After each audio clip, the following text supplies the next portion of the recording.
السلام علیکم ورحمۃ اللہ وبرکاتہ. اعوذ باللہ من الشیطان الرجیم. بسم اللہ الرحمن الرحیم. وَإِذْ قَالَ إِبْرَاهِيمُ رَبِّي أَرِنِي كَيْفَ تُحْيِي الْمَوْتَى قَالَ أَوَلَمْ تُؤْمِنْ قَالَ بَلَى وَلَكِنْ لِيَطْمَئِنَّ قَلْبِي قَالَ فَخُذْ أَرْبَعَةً مِنَ الطَّيْرِ فَصُرْهُنَّ إِلَيْكَ ثُمَّ اجْعَلْ عَلَى كُلِّ جَبَلٍ مِّنْهُنَّ جزعا ثم ادعوهن يأتينك سعيا واعلم أن الله عزيز حكيم.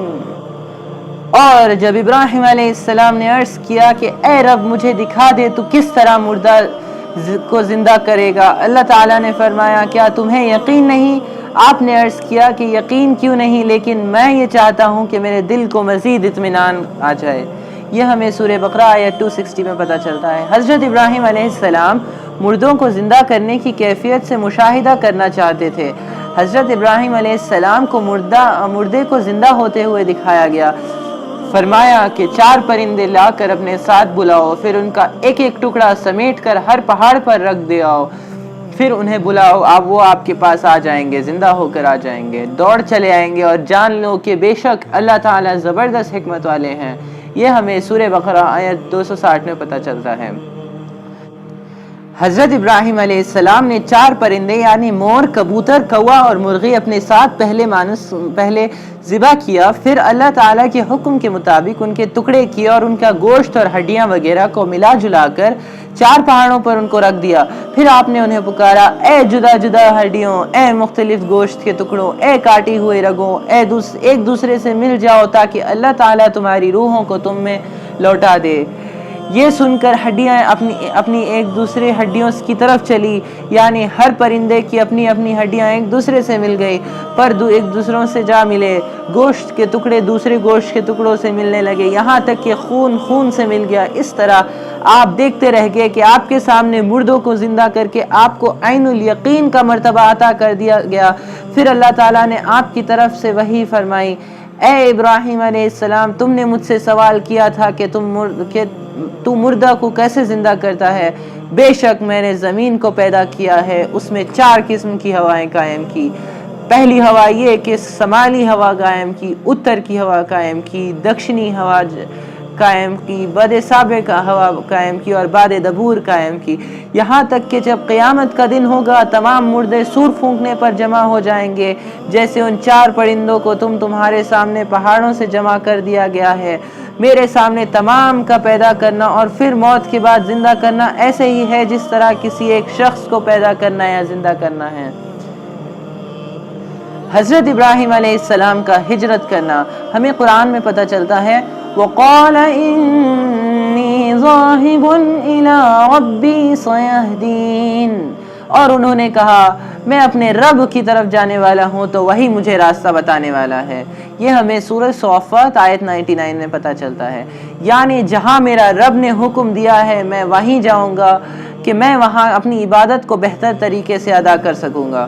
یہ ہمیں روح المعانی جلد 12 صفحہ 126 میں پتہ چلتا ہے. کیونکہ جو قوم میری نشانیاں دیکھ کر بھی ایمان نہیں لائی وہاں ٹھہرنا بے مقصد، اور جب اللہ تعالیٰ نے بھی حکم دے دیا ہے تو یہاں سے ہجرت کرنا ضروری ہو چکا ہے. ابتدائی طور پر آپ نمرود قوم سے ہجرت کر کے اپنے چچا ہاران کے پاس گئے، ہاران میں آ گئے. ہاران نے ابراہیم علیہ السلام کی نیک بختی دیکھ کر اپنی بیٹی سارہ رضی اللہ تعالیٰ عنہ کا نکاح آپ علیہ السلام سے کروا دیا. حضرت سارہ رضی اللہ تعالیٰ عنہ بہت ہی خوبصورت عورت تھی. حضرت ابراہیم علیہ السلام نے وہاں بھی اپنا دین پھیلانا جاری رکھا، اس لیے آپ کے چچا ہاران نے بھی آپ کو گھر سے جانے کو کہہ دیا. یہ ہمیں تذکر الانبیاء علیہ السلام صفحہ 135 اور 136 میں ملتا ہے.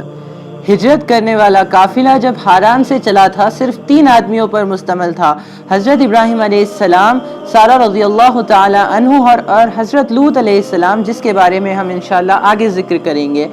اس قافلے کے افراد اللہ تعالیٰ کی وحدانیت کو ماننے والے اس وقت صرف یہی تھے، اور ہجرت کے دوران ہاجرہ رضی اللہ تعالی عنہ مل گئی تھی، تو اب قافلے کے 4 افراد ہو گئے تھے جو تمام ہی اللہ سبحانہ و تعالیٰ کو ماننے والے تھے.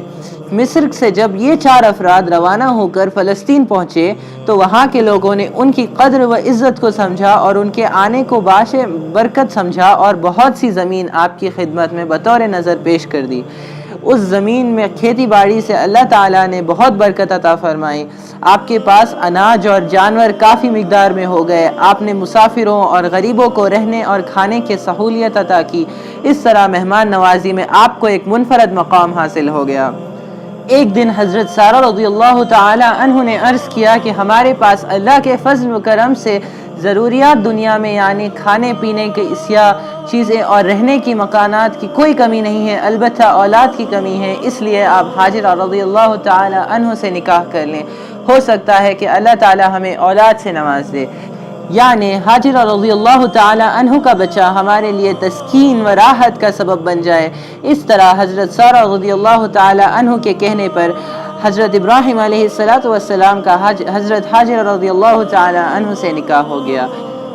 اللہ تعالیٰ قرآن میں فرماتے ہیں فَبَشَّرْنَاهَا بِإِسْحَاقَ وَمِن وَرَاءِ إِسْحَاقَ وَيَعْقُوبَ، ہم نے ان کی بیوی کو اسحاق اور اسحاق کے بعد یعقوب علیہ السلام کی خوشخبری دی۔ اللہ تعالیٰ ہم سب کے گناہوں کو معاف فرمائے اور اللہ تعالیٰ ہم سب کی چھوٹی چھوٹی نیک عملوں کو قبول فرمائے۔ پارٹ 9 دیکھنا نہ بھولیے۔ السلام علیکم ورحمۃ اللہ وبرکاتہ۔